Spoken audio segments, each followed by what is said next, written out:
Avant de parler de l'Australie, je dois dire que j'ai été heureux d'entendre M. Regnault évoquer le nom de l'auteur Titawa Peu, et en particulier son roman de 2003, Mutisme, qui, malgré la misère, pour vous citer, qu'elle met en scène la force de l'écriture et la force du personnage, fait que ce titre Mutisme, moi qui l'ai traduit en langue anglaise, j'ai transformé mutisme, les silences, en breaking the silence. C'est plutôt une tentative de rompre le silence plutôt que de le confirmer, ou les silences, tout en constatant les dégâts. Je ne sais pas si je vais être autant optimiste face au grand voisin australien, qui est mon pays, en l'occurrence, par rapport à la question que je vais aborder, c'est-à-dire la situation des inégalités sociales concernant le peuple indigène en Australie à l'heure actuelle. Je vais compter sur Monsieur le Président pour appliquer la rigueur qu'il faut, autant, vu qu'on est vendredi après-midi, et pour me limiter peut-être dans le défoulement, enfin, des chiffres que je pourrais livrer. Donc, je vais tâcher de regarder aussi le public devant moi, mais Monsieur le Président, je compte sur vous. Je vais rappeler, j'espère brièvement, un contexte historique, politique, social de l'Australie, et j'espère que je ne vais rien vous apprendre, mais simplement confirmer ce que vous savez déjà, ce qui va nous permettre d'accélérer le rythme. Mais enfin, je me dois de le dire, je pense. Simplement, je reviendrai sur le peuplement d'avant la colonisation, mais comme vous le savez, l'Australie est colonisée par l'Angleterre à la fin du XVIIIe siècle, 1788. En 1901, le pays se fonde comme État-nation et adopte dans sa constitution la politique de l'Australie blanche, White Australia. Selon cette politique, seuls les immigrés d'origine européenne blanches peuvent venir s'installer au pays. Mais ça a un retentissement sur les peuples internes à l'Australie. Quant aux peuples aborigènes, ils ne sont pas reconnus comme citoyens de la Fédération de l'Australie. Il va falloir attendre une bonne soixantaine d'années. Non, l'Australie a bien changé depuis. La politique de l'Australie blanche prend fin dans les années 70 avec la montée de la politique dite du multiculturalisme, et lors du référendum de 1967, qui amène un changement de la Constitution, l'État fédéral d'Australie assume une responsabilité pour les aborigènes, jusque-là confinés dans un vide juridique de non-personne par rapport à l'État fédéral. Du coup, ceux-ci acquièrent des droits que certains États, les États d'Australie, leur avaient refusés, et d'être comptés dans le recensement, d'où le droit d'être citoyen et l'obligation de voter. Donc, ça date d'il y a 50 ans cette année. Pendant cette période, également, période de grande contestation, certains historiens commencent à interroger le grand silence qui entoure le passé des rapports entre colons et indigènes, en même temps que les revendications foncières, se font sentir chez les aborigènes. Une nouvelle génération d'historiens fouille alors le passé pour relever conflits et massacres et rappeler une mémoire oubliée. Donc pendant les années 70 jusqu'aux années 90, le retour de la mémoire semble l'emporter, au point où on reconnaît l'importance du projet de la réconciliation entre Noirs et Blancs. Le débat des années 90 est ainsi marqué par une série de décisions prises par le gouvernement. En 90 se crée la Commission des aborigènes et des insulaires du détroit de Torres. L'année suivante, est établi le Conseil sur la réconciliation avec les peuples aborigènes, et de son côté, la High Court, notre Cour suprême, Conseil constitutionnel aussi, Cour suprême en matière constitutionnelle, prononce fin 1992 la décision dite Mabo, qui rend caduque, pour la première fois dans l'histoire moderne du pays, la notion de l'Australie précoloniale comme terra nullius, ouvrant ainsi la voie à certaines revendications foncières encore, du moins concernant les terres appartenant à l'État. C'est-à-dire qu'après avoir accepté en 1967 que les aborigènes existent dorénavant comme citoyens à part entière dans le présent, l'Australie regagne la mémoire de leur existence dans le passé. Dans le même temps, on ne cesse de faire reculer dans le temps les origines du peuple premier, les techniques du carbone 14 et d'autres, finissant par remonter celles-ci à il y a plus de 40 000 ans et aujourd'hui à sans doute plus de 60 000 ans, il y a 60 000 ans. On découvre aussi qu'ils étaient plus nombreux, les aborigènes, lors de la colonisation qu'on avait pensé. Dans les années 1930, on estimait la population indigène à environ 300 000, la population indigène avant la colonisation. Dans les années 60, ça monte à 500 000. Aujourd'hui, à plus de 750 000, voire 1 million. Le dernier recensement l'année dernière révèle que les populations autochtones constituent 3% de la population. Ça veut dire que sur les 24 millions d'habitants en Australie, les aborigènes en comptent près de 3/4 de million. C'est-à-dire qu'en 2016, leur nombre commence à approcher de celui d'avant la colonisation, il y a plus de 2 siècles.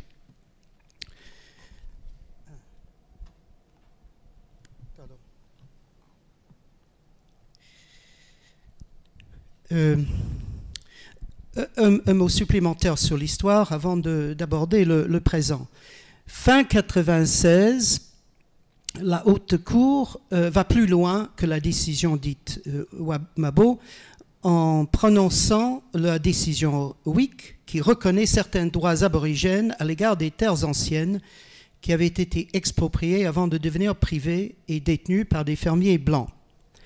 Il se trouve que l'année suivante, la mémoire occultée va rebondir avec une force inattendue quand ce Ronald Wilson, ancien juge de la même High Court, publie son rapport accablant sur les générations volées. Ce rapport condamne la politique d'assimilation forcée des aborigènes pendant un siècle et surtout dans les années 1900-1970, en accusant l'Australie d'avoir engagé une politique, et je cite, de génocide. Le terme se discute, mais je cite le texte. Cette politique concernait surtout de jeunes aborigènes métis enlevés à leur famille et fut instaurée sur fond de darwinisme social tardif, selon lesquels les naturels purent aller vers leur disparition pure et simple devant les forces du progrès et de la loi du plus fort. Il s'agit donc d'une politique qui visait à supprimer toute trace de la nature supposée être récupérable par le sang des Blancs et par leur culture.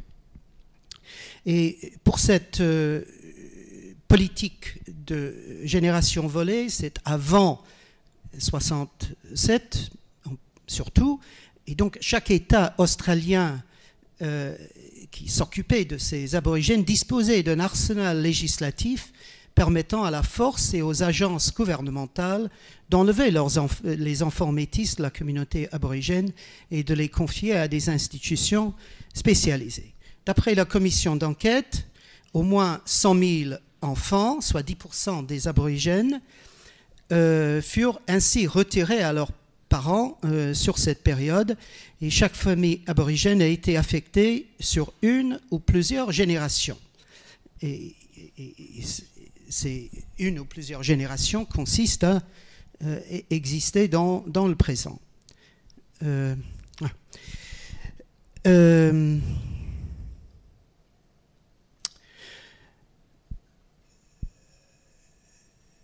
Ce rapport fait l'effet d'un pavé dans la mare.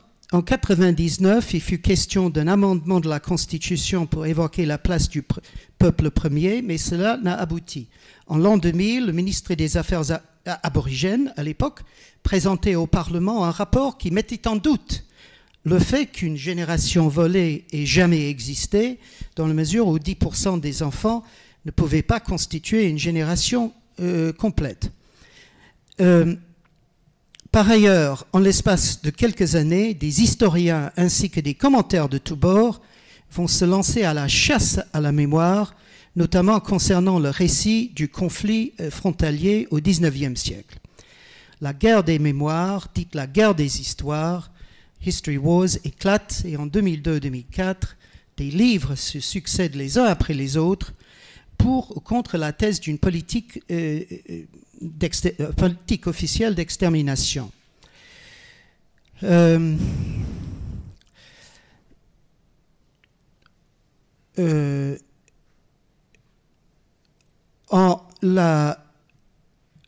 y a un changement de politique au niveau gouvernemental pendant ces années-là, et le gouvernement conservateur de John Howard s'oppose résolument à l'officialisation de la Journée nationale du pardon et surtout à présenter ses excuses face à cette situation des générations volées.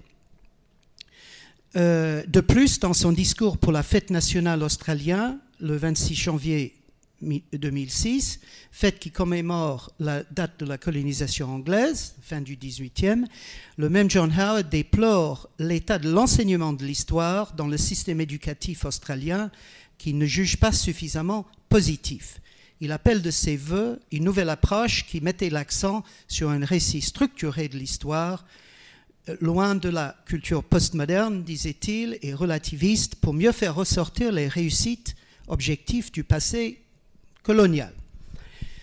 L'année d'après, donc une Australie très divisée face à son passé et face à ce qu'il faut faire dans le présent. L'année d'après, 2007, John Howard perd les élections face à Kevin Rudd. Le premier grand geste de ce nouveau Premier ministre concerne les populations indigènes. Début 2008, lors de la première séance parlementaire, Kevin Rudd, dans un discours historique, télévisé en direct et projeté sur des écrans géants, installés sur des places publiques à travers le pays, présente ses excuses au nom du Parlement, en son nom propre, aux peuples aborigènes pour les souffrances qu'ils ont dû subir, tout en souhaitant que le pays puisse tourner la page et ouvrir un nouveau chapitre de son histoire après 2 siècles d'histoire de colonisation. Il n'annonce pas de réparation, il n'en sera pas question, mais il annonce un programme qui va durer une génération, avec plusieurs étapes, qui s'intitule « Combler les écarts ». Sauf que justement, ce n'est pas combler les écarts, c'est narrow the gap. Et c'est au singulier plutôt qu'au pluriel. Et j'étais intéressé de voir ici qu'on met, et à travers le titre même du colloque, qu'on met l'accent sur le pluriel. Et l'Australie a télescopé les inégalités, les désavantages sur un substantif singulier. On va voir les effets que ça donnait. Donc, le même jour, il lance ce programme Closing the Gap, combler l'écart, les écarts, stratégie qui vise à réduire les avantages, les désavantages dont souffrent les peuples aborigènes et les insulaires du détroit de Torres par rapport à plusieurs critères. Les suivants, en bref. Espérance de vie, mortalité infantile, éducation, surtout accès à la maternelle, réussite scolaire et emploi.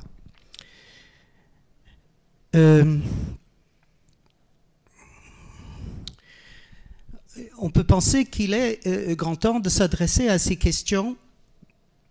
L'indice du progrès humain des Nations Unies, qui teste la longévité, le revenu et l'éducation, a montré en 2001 une énorme disparité entre les peuples indigènes et les autres Australiens.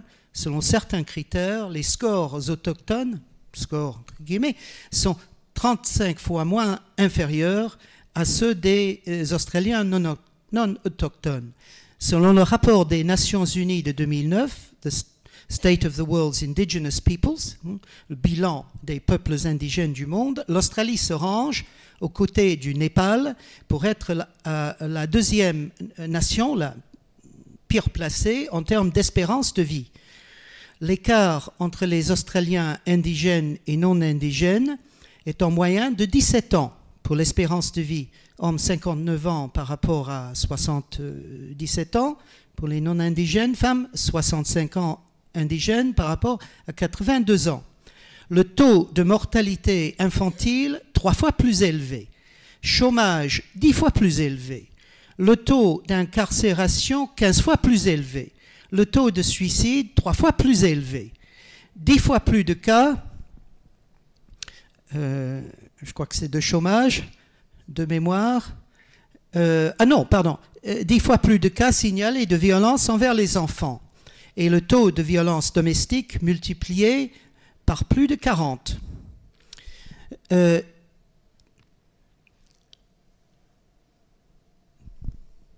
Encore quelques minutes? Oui. Encore 5 minutes. Oui. Donc, Kevin Rudd annonce ce programme de combler ces écarts par rapport à un certain nombre de critères. Pas par rapport à tous les critères que je viens d'articuler concernant le rapport des États-Unis. Je reviendrai là-dessus en fin de communication. Il s'est engagé aussi à fournir au Parlement un rapport annuel qui fait état des progrès supposés des mesures envisagées, parce que justement l'Australie, comme on l'a dit, pays riche, malgré les gens qui ne le sont pas, ne manque pas de moyens. Les gouvernements fédéraux et des États attribuent 4,6 milliards de dollars en valeur de 2008 pour divers projets dans le domaine de la santé, du logement, éducation, surtout maternelle, participation économique, services fournis aux communautés reculées. Je vous passe les détails sur les rapports annuels, mais je passe directement, je pense que ça va en dire long, sur le rapport de cette année, il n'y a pas très longtemps, donc de 2007, plus ou moins à la veille du 10e anniversaire de ce projet. Donc, où en est l'Australie par rapport à ce projet de rééquilibrage, de combler les écarts? Santé.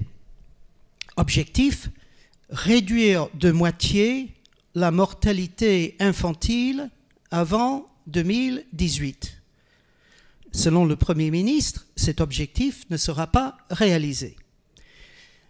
Il y a néanmoins une baisse d'un tiers, et l'écart d'un tiers de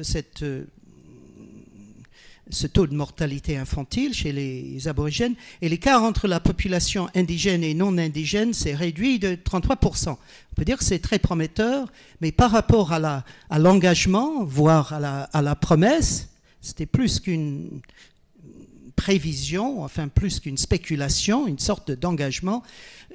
Cet objectif ne sera pas éteint. Espérance de vie. L'objectif de réduire l'écart entre indigènes et non indigènes avant 2030, c'est-à-dire en l'espace d'une génération, ne sera probablement pas réalisé. On dit probablement parce que c'est encore dans plus de 10 ans, mais d'après tous les critères, toutes les statistiques dont on dispose, dont le gouvernement dispose, ce but ne sera pas éteint non plus.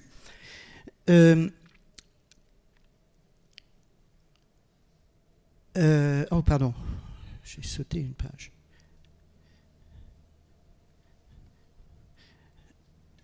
Oui.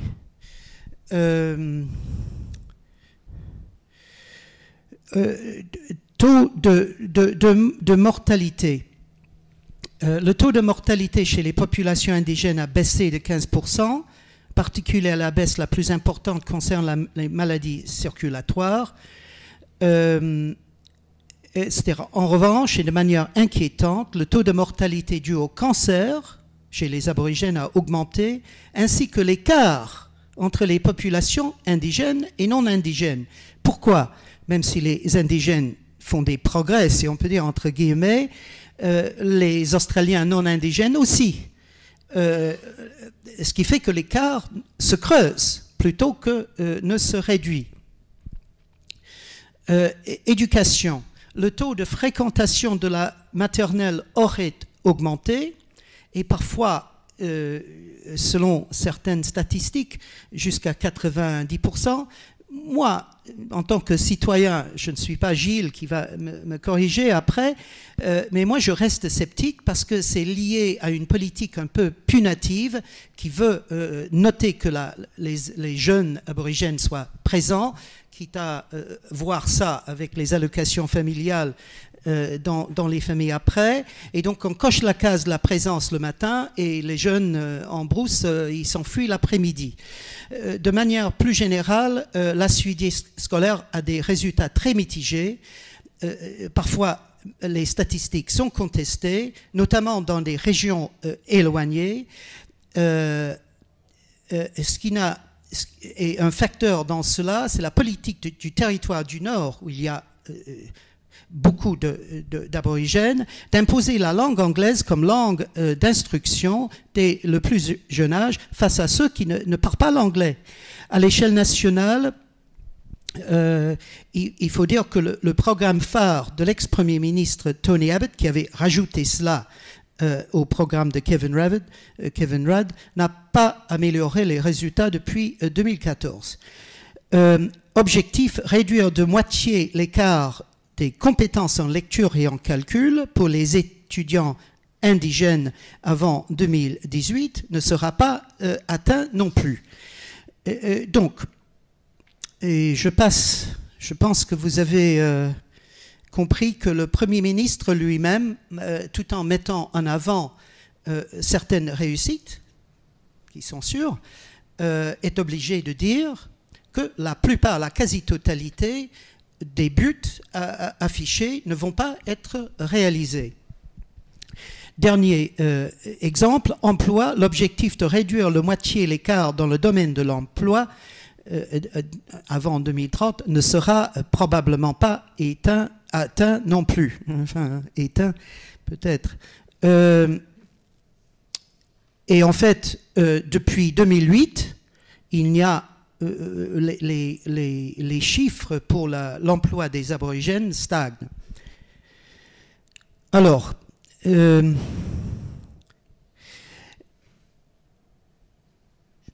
oui.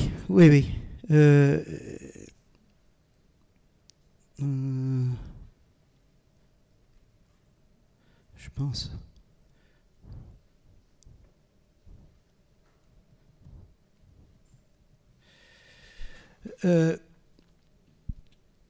Tout cela ne devrait pas, évidemment, exister dans une société aussi riche que l'Australie, qui se targue d'être égalitaire, d'être le pays du fair go, égalité des chances.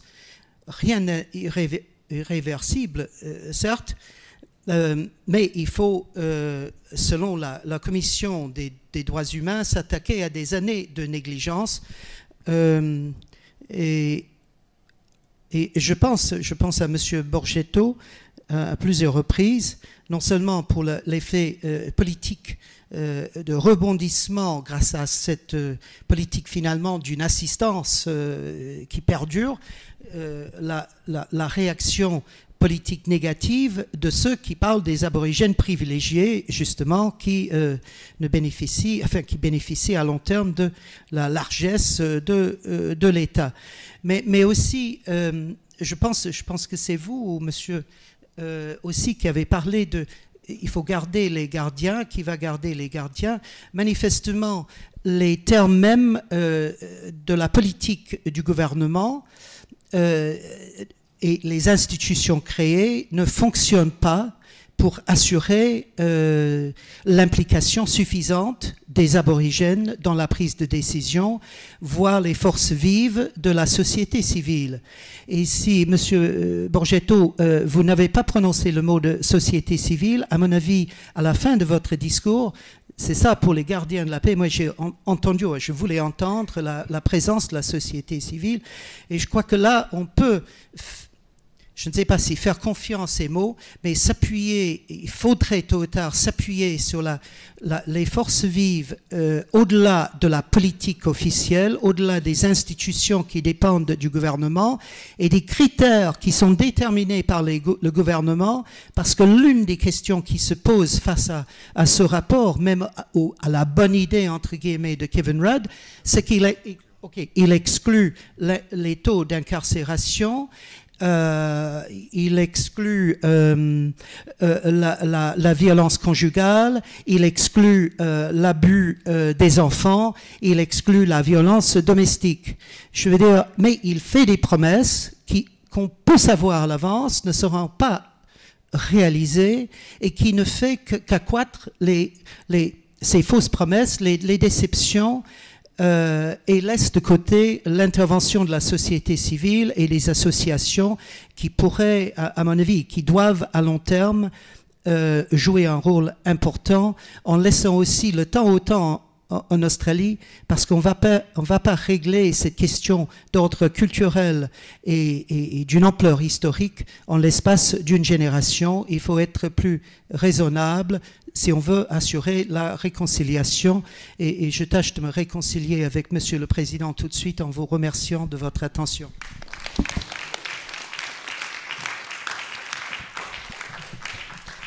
Il n'y a rien à réconcilier, c'est moi qui m'en veux de vous presser un petit peu. Malheureusement, nous sommes pris par le temps et je ne doute pas un instant qu'il y aura des tonnes de questions pour vous demander d'apporter des précisions à cet exposé qui était magnifique. 2 minutes ? Non. Florence, Léon, Ilaïssa Hané, lorsque le thème de ces journées vous est venu à Clermont-Ferrand ou à Nouméa, je doute que ce soit en glissant sur la neige, mais comme l'Esprit Saint, auquel elle est peut-être secrètement apparentée, l'inspiration souffle où elle veut. Vous auriez pu nous inviter à réfléchir sur inégalité sociale et appartenance ethnique. Une telle problématique est en effet pertinente dans nombre de sociétés pluriculturelles. Lorsque le clivage social recouvre le clivage ethnique et que certains peuvent se sentir doublement opprimés, les sociétés politiques se fracturent et les risques de conflit sont élevés. Avec cette grille de lecture exogène, on pourrait aisément soutenir que les Kanaks sont plus pauvres que les non-Kanaks et que cet écart est la source de toutes les tensions que connaît la Nouvelle-Calédonie. Mais ce colloque se tient à Nouméa, au centre culturel Chibaou, et nous savons qu'une telle présentation, sans être factuellement fausse, est partielle. Elle ne tient pas compte de la maîtrise foncière des Kanaks et de leur présence dans les lieux de pouvoir. En Nouvelle-Calédonie, les inégalités sociales sont une évidence. Mesurées par les économistes, elles se révèlent beaucoup plus fortes qu'en métropole ou que dans la plupart des pays développés. Leurs causes ont été identifiées, notamment un système de protection sociale relativement peu généreux et une fiscalité axée essentiellement sur les revenus du travail. Mais ici, la société n'est pas immobile. Elle change à une vitesse remarquable sous la pression et la contrainte de la commande politique. Les inégalités sociales sont sans doute moins fortes aujourd'hui qu'il y a 30 ans. En 1988 débutait ce que j'ai appelé ailleurs le temps des accords, qui a vocation à s'achever à partir de l'an prochain. À cet égard, nos discussions d'experts arrivent à point nommé pour fournir aux décideurs comme aux simples citoyens des éléments de réflexion qui peuvent leur être utiles. Même s'ils ne skient pas, nos organisateurs de colloques sont malins. Ils ont bien vu qu'une réflexion articulant inégalité et ethnie risquait de s'échouer sur 2 écueils. Celui du simple constat statistique, désespérément objectif, et celui de l'invective politique, pathétiquement prévisible. Comme un titre de roman, un intitulé de colloque doit mettre quelque chose en mouvement, il doit révéler ou susciter une tension, une vibration entre les termes de l'équation, afin que chaque intervenant s'en inspire et la résolve à sa façon. Le second terme de l'équation est décolonisation. Chacun voit aussitôt qu'il ne se situe pas sur le même plan. Première évidence, les inégalités sociales sont une affaire interne, alors que la décolonisation aspire à redéfinir les frontières. Seconde évidence, les inégalités sociales sont de tout le temps et de tout lieu, alors que la décolonisation est une séquence pertinente pour les pays du Sud et la seconde moitié du XXe siècle.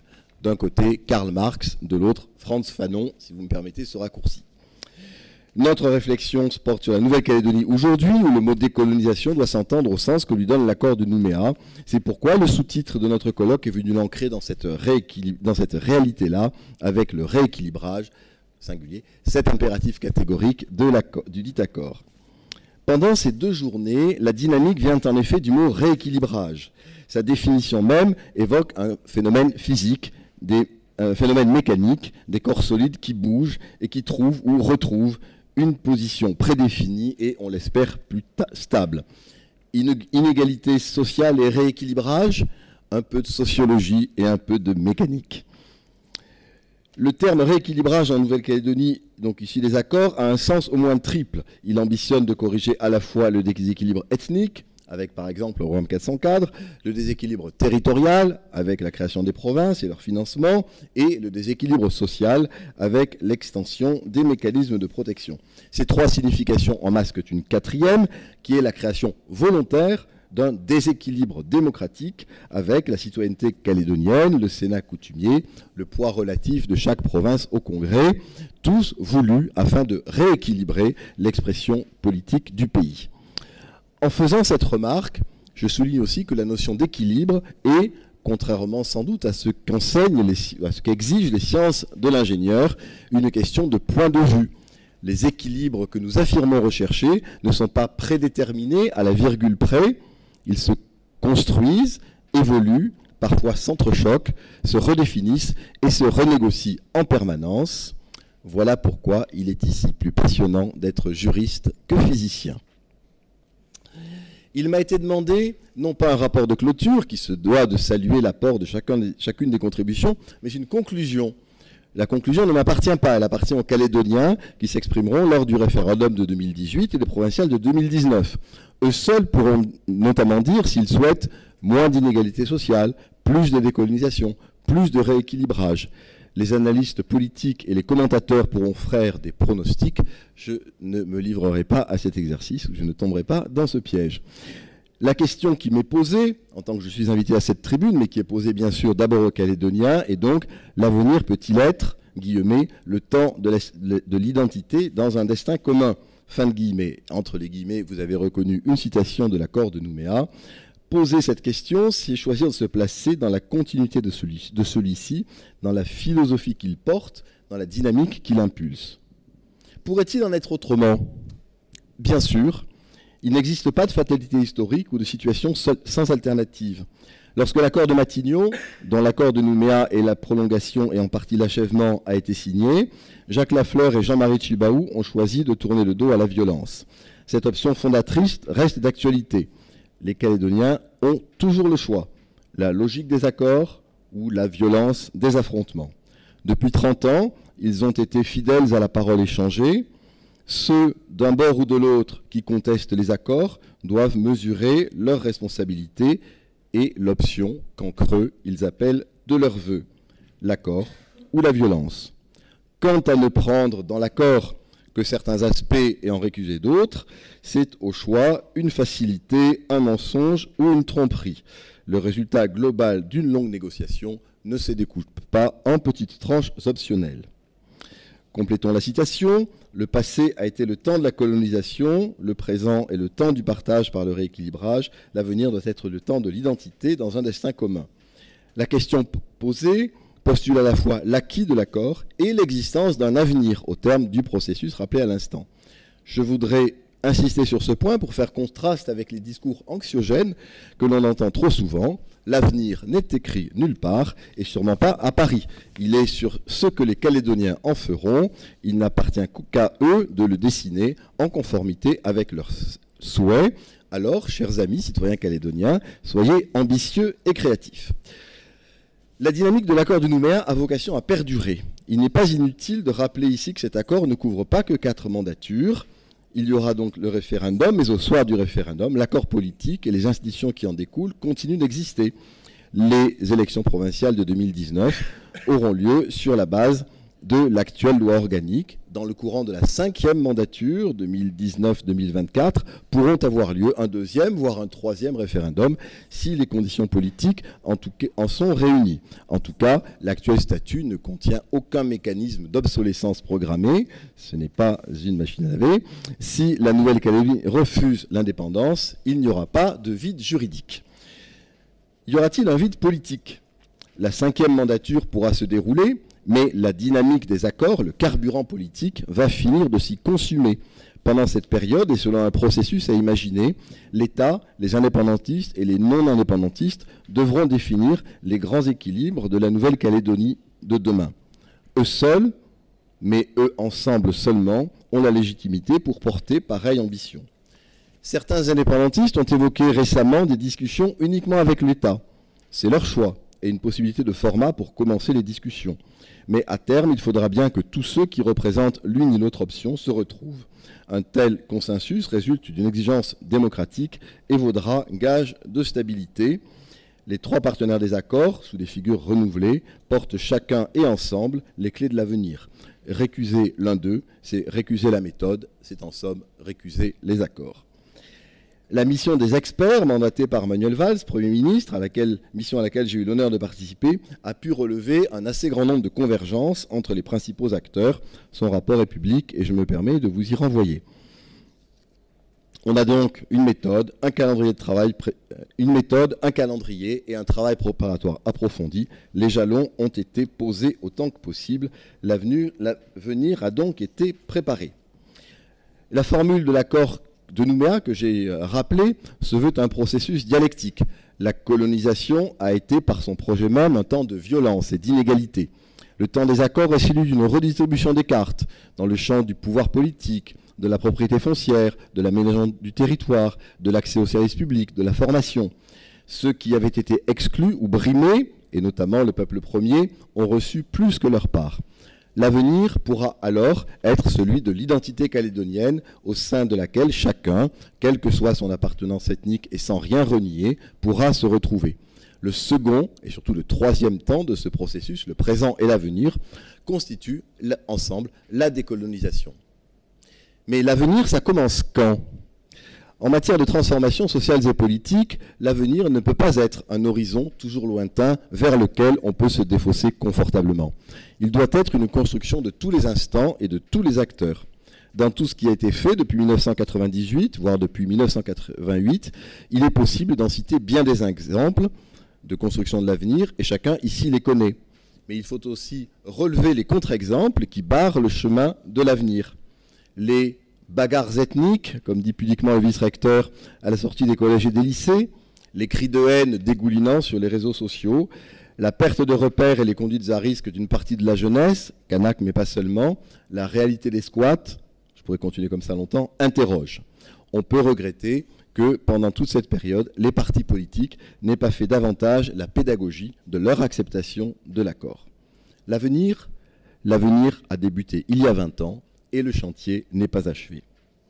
Dans l'expression qui me sert de titre, avenir, temps, destin, sont évidemment des expressions en miroir, restent identité et commun. Le mot commun a une fécondité remarquable, puisque de sa racine découle aussi bien communion que communisme, aussi bien commune que communicant. Il est important ici parce que l'idée contraire a pour nom la division, et chacun sait ce qu'elle a coûté à la Nouvelle-Calédonie. Mais commun semble ici s'opposer à identité. Qu'est-ce que donc qu'un Wallisien de Païta, un Pied-Noir du Mont-d'Or ou un Kanak de Pueblo ont de commun? Rien en apparence, en surface. Leur langue, leur histoire, leurs souvenirs, leur cuisine ne sont pas les mêmes.